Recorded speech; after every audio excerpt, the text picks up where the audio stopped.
Hi, I'm Joe Gertis, and this is Coffee in the Capitol.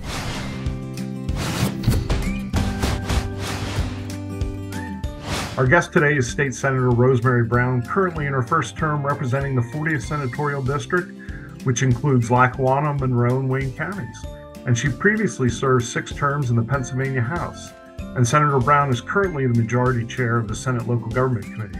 Madam Chairman, thank you so much for taking the time to join us today. Thank you, Joe. It's a pleasure. Now, Senator, you also have a visitor with you. I do. I want to make sure everybody knows who's behind me here. So this is Benny Wilkins. He is from Monroe County. His mother actually is a township supervisor, and he has been extremely involved in government and has a great passion for government. So he's shadowing me today here in the Capitol.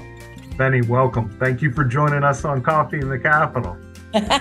You might see him one day as a legislator because he's already talking about it. So how about it? Senator, as I mentioned, you're no stranger to the Capitol, having served 12 years in the House and working with your local governments in your district. Now, as chair of the Senate Local Government Committee, you get to hear petitions from local governments across the state. And just wanted to kind of get your perspective on how your past experience helps you in this role as chairman of the Senate Local Government Committee. Absolutely. First of all, I feel a lot of times all government is local, which is really interesting. Sometimes you have people paying such attention to the president and the federal and everything else, but there's so much that goes the other direction that starts local, especially in Pennsylvania, and then moves up the chain of command. And being in the House with 203 members total is really quite an experience, because your district, and you're always still learning even within your district, but you get exposed to a tremendous amount of other local governments and other regions and how they function. And sometimes it is very surprising to you as a legislator because you're so used to your representation in your area. So I think that experience of being exposed in that volume in the House level is extremely helpful. And so when you come over to the Senate, you're back to 50 members, but you're in a much larger representation of about 265,000 people.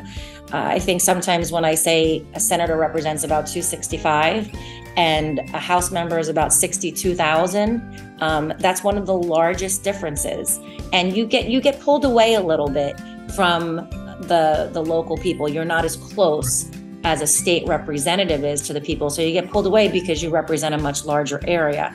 So that ability to have that experience and not forget that experience of being, extremely close is very helpful. But then you're representing more new areas.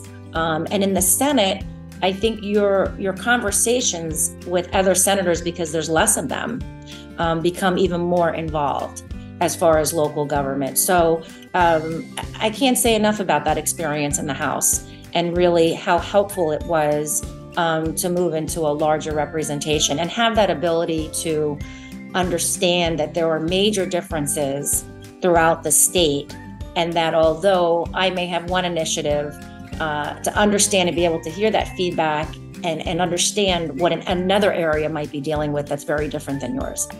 Yeah, we're a big state and we're a diverse state, and we've got a lot of different issues that are out there. The whole swath of issues that we have, amending the right to know law, legal advertising, and you've been very helpful at listening to our side of those and helping protect local governments from unfunded mandates. And just wanted to get your perspective on some of the things that you're seeing and hearing from other local governments as well. And just some of your insights on what you see moving forward. Yeah, I think, there's a lot. I really do believe there's a lot. I thank PSATs because you're a tremendous organization that is very productive and I think very clear on your communication. And so it's a pleasure and a great resource to have you and be able to kind of vet some things out and help guide the further decisions that we make to move forward with legislation. And we want it to work. I don't want anything to pass that's not going to work on the ground level. And I think sometimes things look good on a press release, but we have to make sure that they actually work for the people and for the local governments. But I do feel, road work and bridges and financials are a concern everywhere. We are hearing, so I think a lot of what I'm looking at is how to best make the dollars work for local governments. Making sure that are there obstacles that prevent the local government from being able to do something more efficiently, to being able to do it better cost, if there's different things. I know the legal advertising is extremely big issue, and one that's really on my radar, and one that I've really been working to get some facts on, so to help continue that conversation and make sure that it really meets the need of what it's supposed to be doing. The environment's changed in Pennsylvania and how we get our news out to folks. Exactly. So I think that I am hearing that, and I think I'm still hearing fireworks. I'm hearing different things, and so you really, it's a blend. But I think I'm really looking forward to further communication with all of you and making sure that we get some things passed that are really beneficial. And the local government, commission is very helpful as well. And I think those bills are things that have really been vetted. They're bipartisan and once again, productive.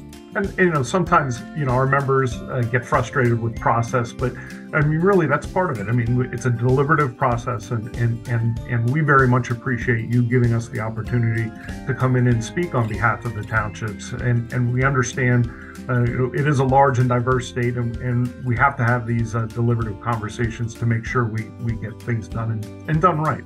Right, exactly.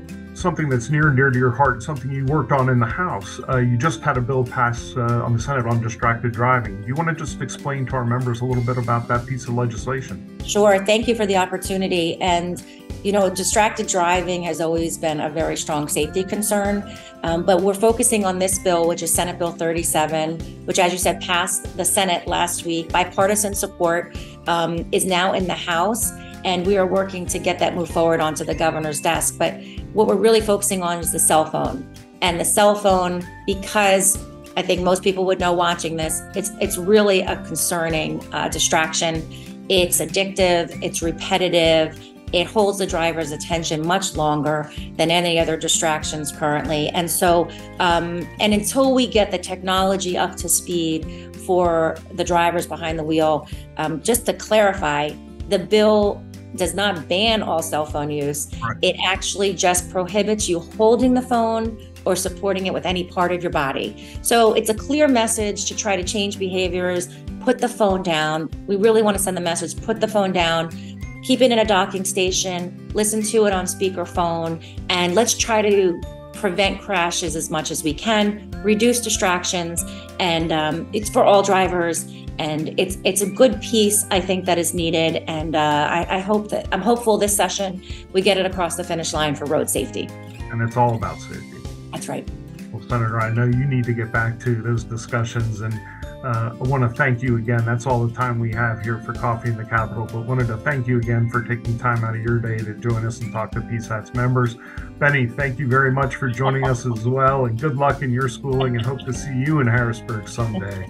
Thank you, Joe. I appreciate it, and always welcome any PSAT member to any local government to call and give their feedback to me. I consider it very helpful. Sometimes members or officials will say, "I don't want to bother you." It's not a bother. It's actually very helpful to do our job the best we can. Thank you, Senator. You take care now. Thanks. You too. Thank you for joining us on Coffee in the Capitol this month. Remember, if you like what you're seeing, email tvn@psats.org. Also, be sure to subscribe to PSAT's YouTube channel. Hit the bell button for notifications, follow our social media pages, and head over to the TVN page at psats.org for more township video news content. As always, thanks for watching.